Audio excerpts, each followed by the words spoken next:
Welcome to the first episode of this three-part podcast brought to you by M&S and YoungMinds, who are working closely to help support young people's mental health.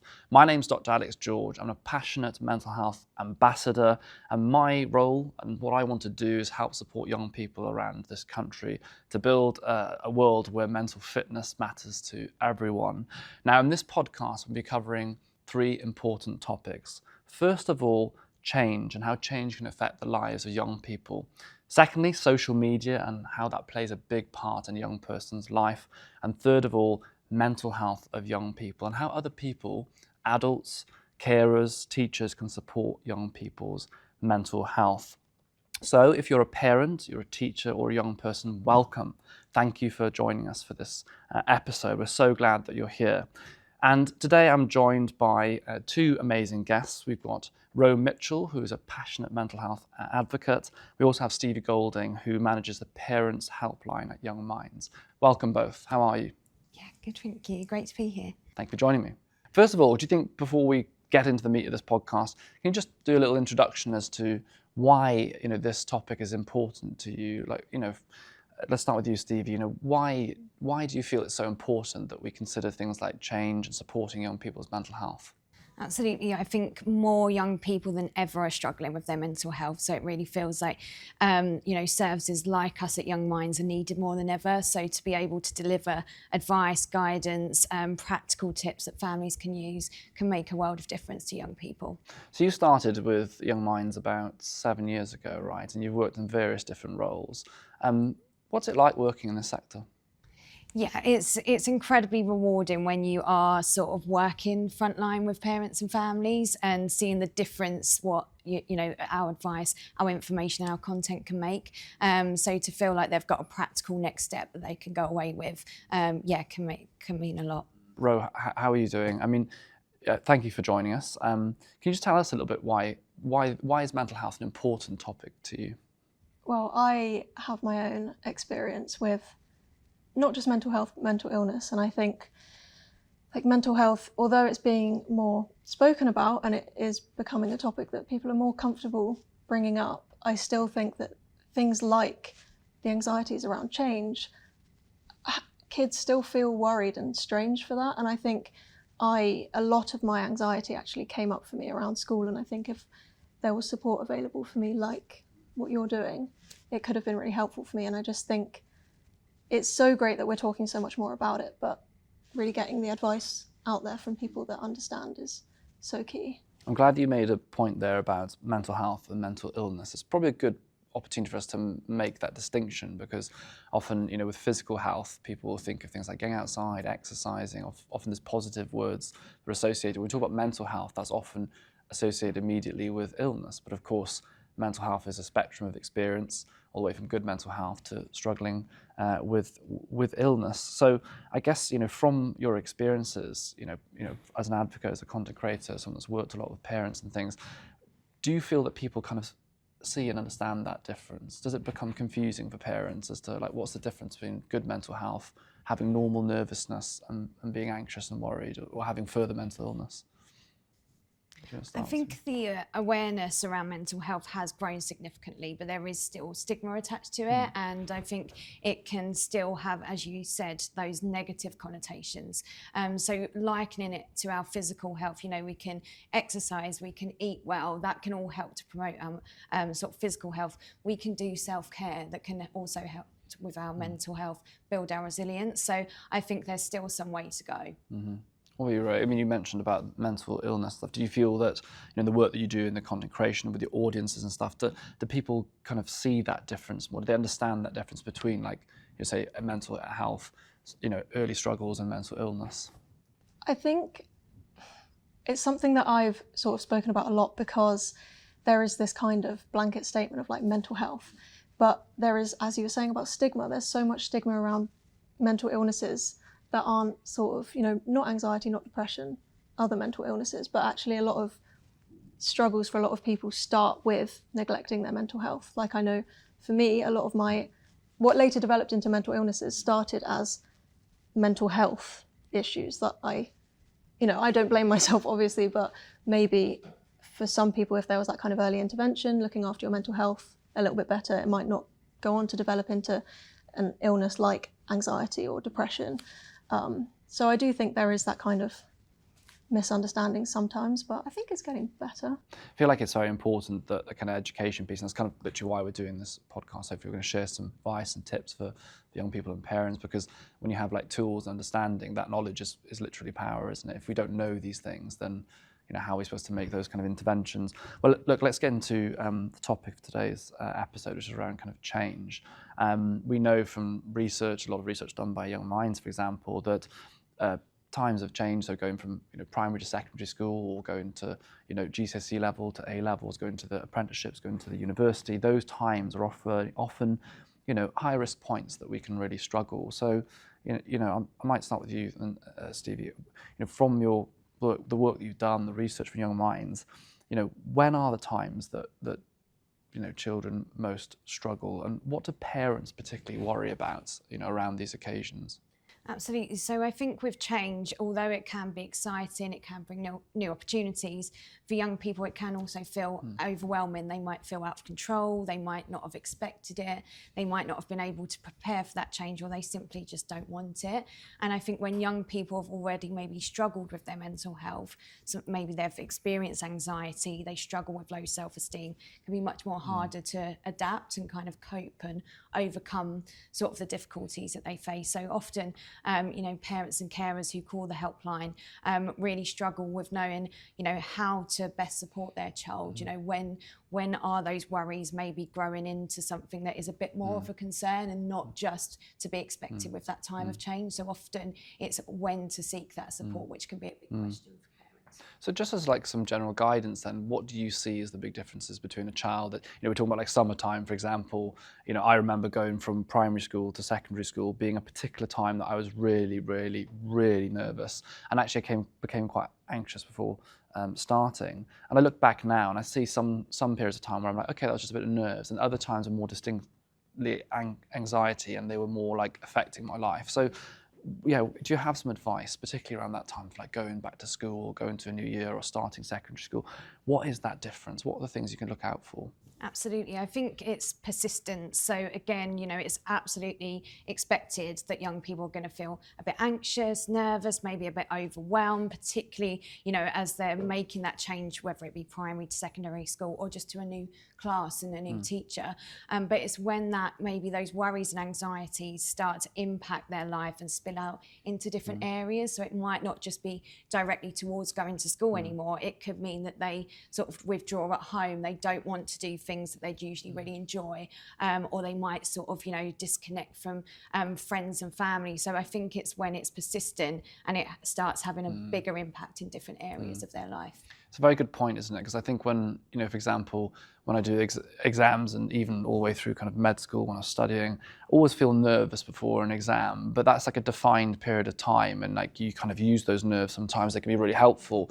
But when that's dragging out into like persistent worry and like overt anxiety that's going on, that's no longer attached to a specific thing, is it? And that becomes more problematic. Bro, could you share some of your experience? And you talked a bit about early signs or experience of struggles and then that becoming illness. How did change and how did transitional periods affect that? And do you believe that those were potential triggers for you, or were they not?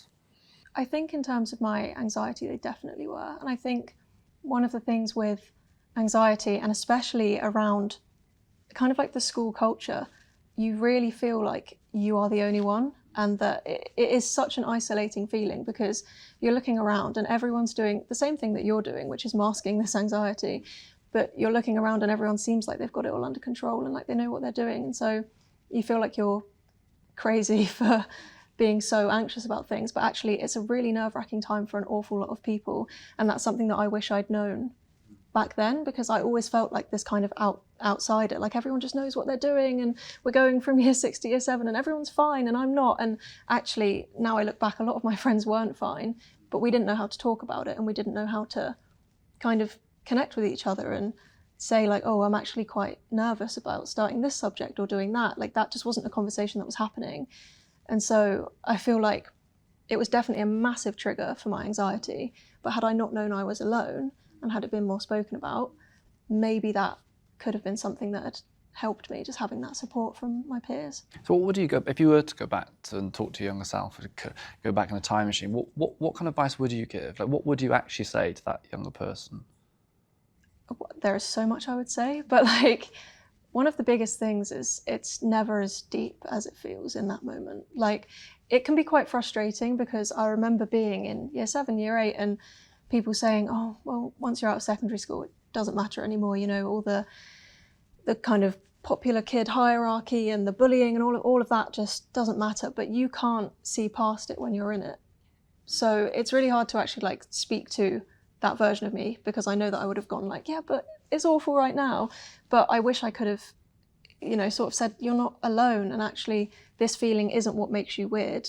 Like, you're not strange for having this anxiety, you're not strange for worrying about school. Like, if you talk about it and reach out, and even seeking support from like my parents, like they would have wanted to listen, but I just felt like I was struggling with something that wasn't a thing.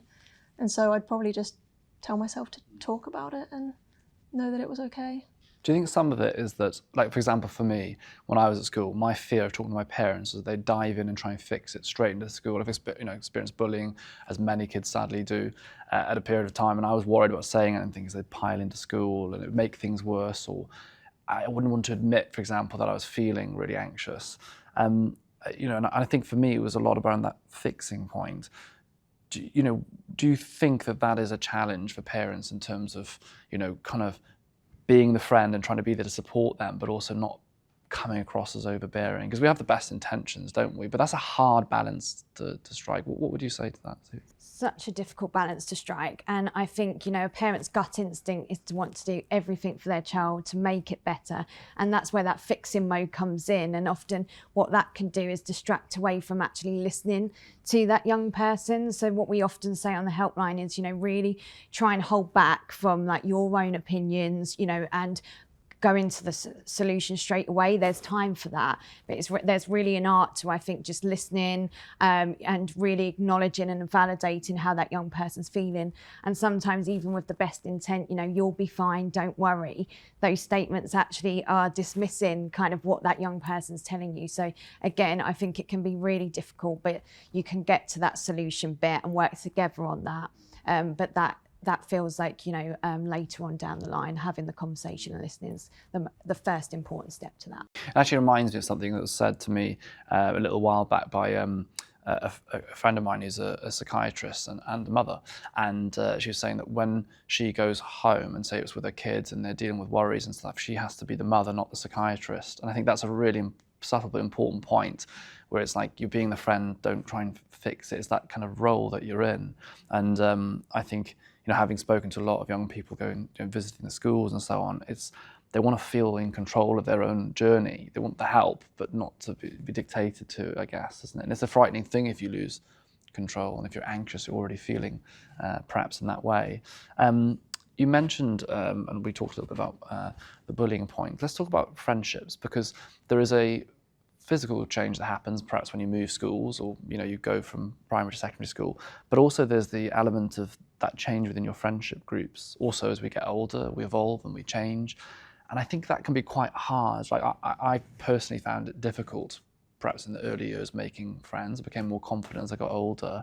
But yeah, what would you say on that topic of like navigating the challenges of friendships and things?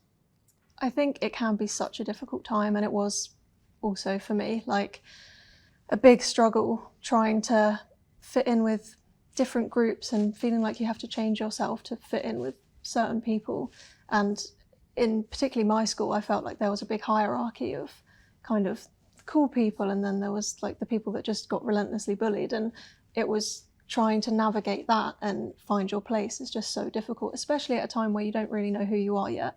And so I think actually if I could go back with what I know now, just sort of being a lot kinder to myself and a lot more gentle on myself, and accepting that actually everyone has things that make them nervous and like their quirks, and people are going to like me for me. I just have to be myself.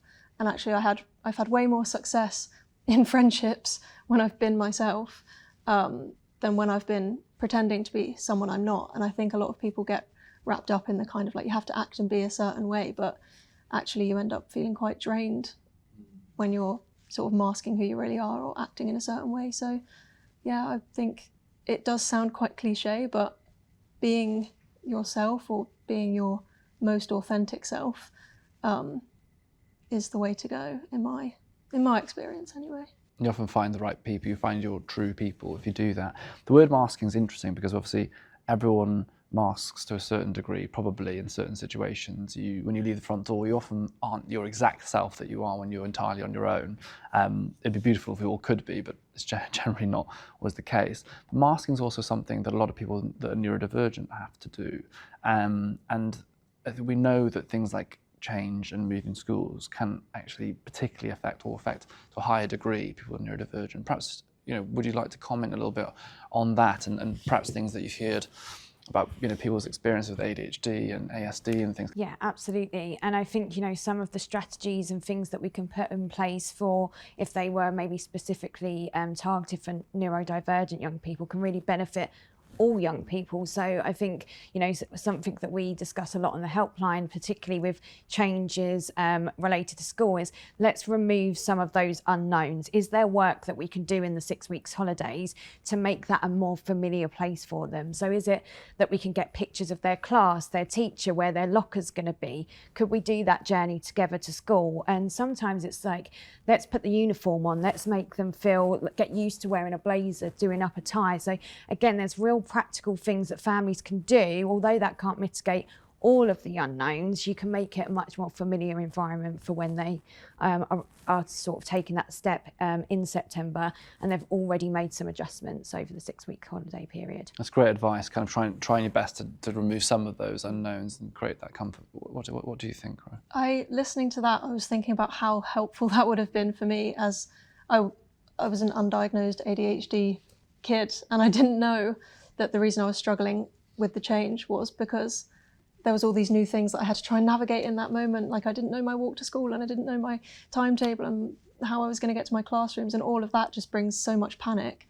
And then you add in just your normal social anxiety that's going to come with, moving to a new school, and then you're trying to think about having to also interact with new people and be on your best behavior, and it's just, all of it is so overwhelming, and it is that thing of taking away those unknowns and just, like familiarizing yourself with what it's going to be like. And maybe even if I'd have kind of been able to open up about how I was feeling to someone who was a little bit older than me, maybe who was at my school or a family friend or something, if I'd have been able to speak to them and be like, what's the layout like? What's, what happens at break times? What happens at lunch times? I think maybe that would have really helped me. And there's no shame in that. There's no shame in needing to prepare yourself for something a bit more than other people.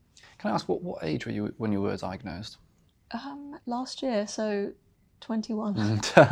Yeah, well, I was diagnosed about 2 or 3 years ago now as well. And I think when you look back, it's quite frustrating, isn't it? Because so many things could have been very different if people know. Let's talk about another big thing for most young people. We know it's a large cause of stress for young people is exam results and pressures.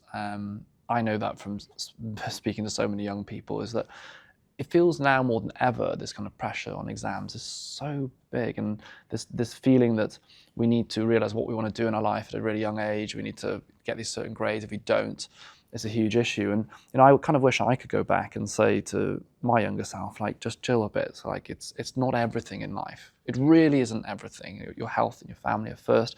And also, there's this feeling that we don't get a second shot. You really do. I mean, I applied to med school first time round, and I got my place at Liverpool.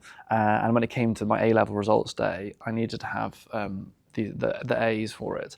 And in my chemistry, my coursework was moderated down, and I missed out by my A grade by 2 marks. And I was gutted. I was absolutely gutted. But actually, looking back, it was genuinely the best thing that happened, because I then I reapplied and I sorted out the coursework, resubmitted it, and I got my place. But importantly, I got to I got to work as a teaching assistant at a school, which was a great experience working with young people. I really enjoyed that. Got to go, and spend some time with family and things, and I actually had very valuable time with my grandfather, which was really dear to me now. And I look back and think I learned so much from that experience. And I think that failure, even though I wouldn't say it was a failure, but at that time I was like, oh my God, I failed, was one of the best things that ever happened to me. But I do know that, and I understand that obviously exam results can be really upsetting if you don't get the grades. So perhaps, Eva, let's start with you. I mean, what would you say to kind of parents in that time of supporting that young person if they haven't got the results that they've wanted? How can you reassure without, removing that validation, I guess? Yeah, I think the validation is going to be so important, and again, in the immediate aftermath, there's going to be probably a lot of frustration, upset, and it's important to give space and time to that. But what I often suggest to parents is, and make the analogy and try to maybe use this with young people, it's like when you are going on a car journey, you put your route into Google Maps, and you get an ETA, and then along the way you've got a diversion, there's major traffic, whatever's going on, and you're rerouted, but you're ultimately still getting to the same destination. It's like what you were talking about. It's then giving them options and alternatives, because they're not going to see that in that moment, and they're not going to hear it right when they've just seen their grades. But over the following weeks, you can start figuring out and helping them to support. That might be going to a different university, doing an apprenticeship, gaining some experience for a year in like voluntary sector and things like that. There's so many different angles and ways you can do it. It might take a little bit longer, but they can still get to where they want. So I think it's just providing that hope, that reassurance, and supporting them to reach that goal. Great advice. Ro, what do you think about like trying to manage, we want young people to have aspirations, and it's great to have like dreams and things you want to do, but sometimes, academics and work can become very centralized, at the most center point of our lives. But in reality, I think with age, you realize actually there are lots of things that are important. It's not this single thing. But yeah, how do you kind of teach that to a young person, as you say, because in that moment, it's hard to listen and hear that advice, perhaps. One of the difficult things as well is like when you're actually in the school environment, the teachers are telling you that, your GCSEs are going to be the reason you get to a good college. And then if you get good A-levels, that's the reason you're going to go to university and be successful in life. And there's no sort of, at least my experience with school, there was nothing outside of that. There was no talk about, well, if you fail your exams, then you can retake them, and then you can do an access course and you'll find a way around it. Like there was no talk about that. And I obviously understand why, because teachers are trying to motivate you as best they can. But if you're an anxious person who's maybe a perfectionist, and you're putting all this pressure on yourself, and I know I had this kind of dream life planned out where I was like, well, I get my GCSEs, I get these A-levels, I go to university, I do this degree, then I do my master's, PhD. Like I had all of this planned out, and then my anxiety and my mental health completely derailed it. And it took me a while to be okay with that, and to actually accept that, I needed the time that I had to take out of school to heal and to better myself, and that actually my health and my well-being was more important than my grades. And I don't know a single friend I have that I actually know any of their GCSE results or their A-levels. I'm not friends with them. I don't spend my time with them because I'm like, she got an A star in biology. Nobody She's cares. A great friend, that one. Yeah, A star. yeah. Like I couldn't tell you. I'm sure some of my friends do. Couldn't tell you who. But it's just not. Life is so much bigger than that. But as I was saying earlier, like when you're in school, it is your whole life. It's 5 days of your week spent in that building with these people, and it's only natural that you're going to be kind of panicking and all consumed by it. But actually, from someone that has been in that panicky state, ended up not getting anywhere near what I wanted, didn't follow the life path that I thought I would, I'm now so fine, and I feel like everything worked out for me in the way it was meant to. And I don't think I would have ever believed that I could have done that. And so, yeah, I wish I could remind young people that actually life's so much bigger than what's on that GCSE result paper. That'd be very reassuring for any young person to hear, and actually a parent as well. Because I followed, I guess, more traditional academic route. I went on to do medicine, But my brother, very different to me, didn't really enjoy the academic side, but then he left school, got an apprenticeship, joined the RAF, and is working, building planes, and like that's his like dream job. It is a challenge sometimes because we do feel that the academic system does funnel us into this is the most important thing. So what could you say to a parent perhaps who has someone, even amongst the same family, all your children are usually different. It's quite, I look at my brother and we're very close, but we are completely different people, which is great. That's probably why we get on. But yeah, how do you kind of manage that when you're like, oh, okay, this child is going in this route, that one's going in that route. How do you provide that kind of support without saying this is the right answer, this is the wrong answer, Yeah, I think it's like for parents, it's not really trying hard not to compare, and also, checking ourselves. Again, most parents, I think, if they're honest, would like their child to obviously succeed in their exams, and they might feel quite disappointed in that moment too. But it's really important that try to, to not show that, and because that's just going to add to kind of the feelings that young person's experiencing.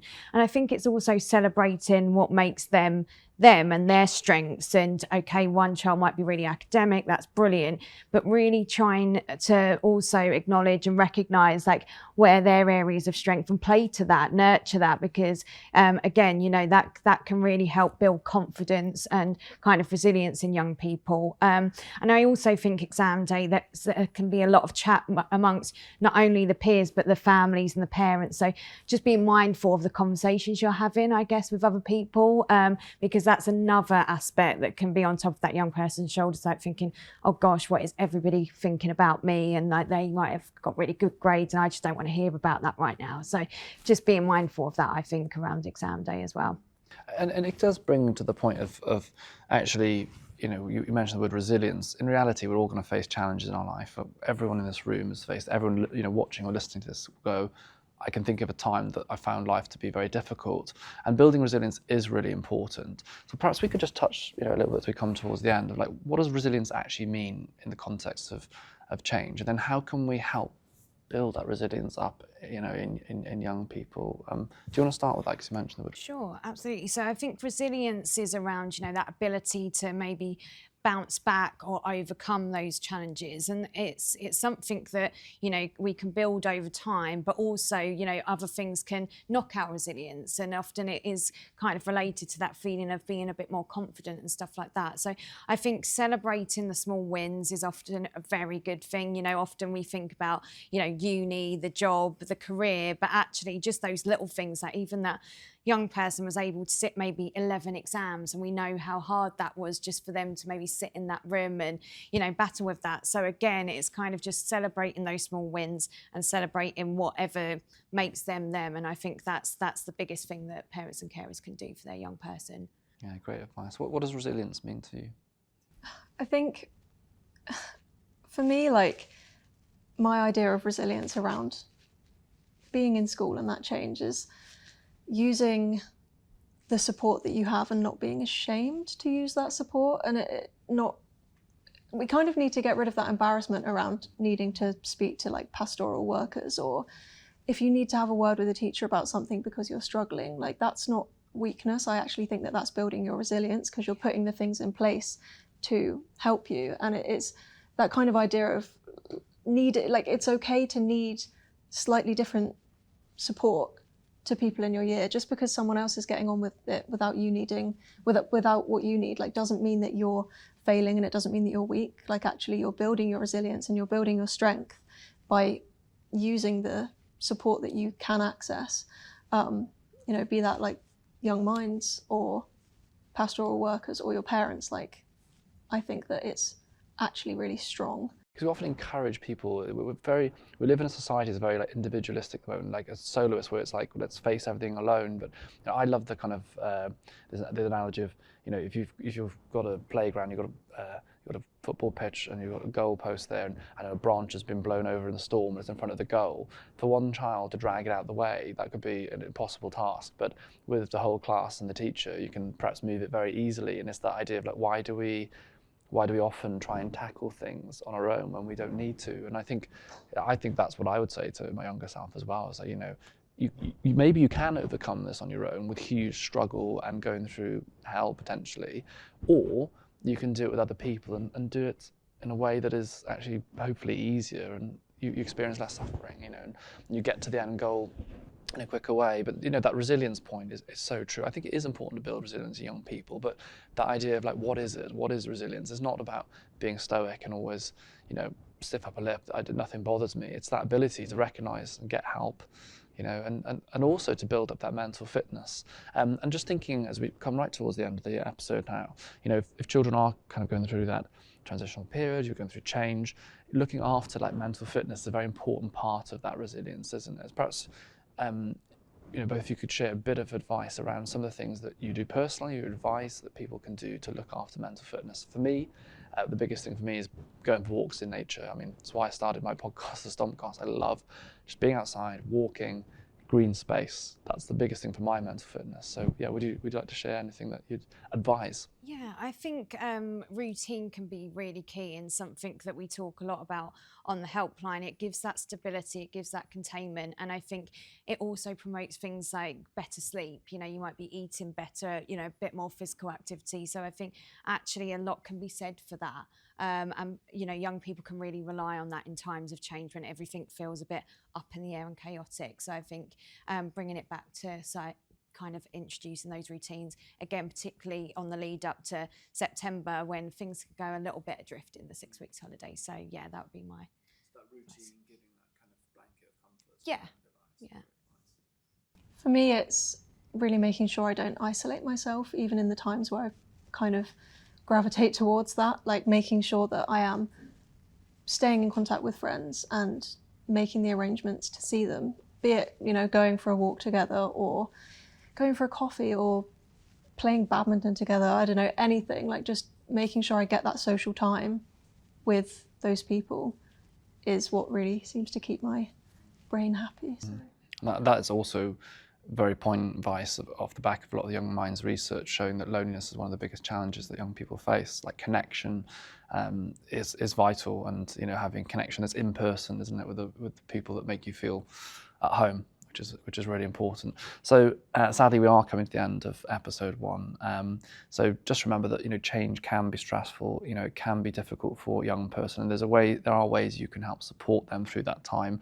If you're an adult, say you're a parent or a teacher, then listening is really important. Kind of genuinely hear what they have to say and what they're going through. Validate their experiences. That's very, very important for a young person, and reassure, but not necessarily in a way that's like, it's fine, don't worry about it, but in a sense of like, look, we can face this together. What does getting through this look like to you? What kind of support would you like to get? And through that, you can get through most things, I believe.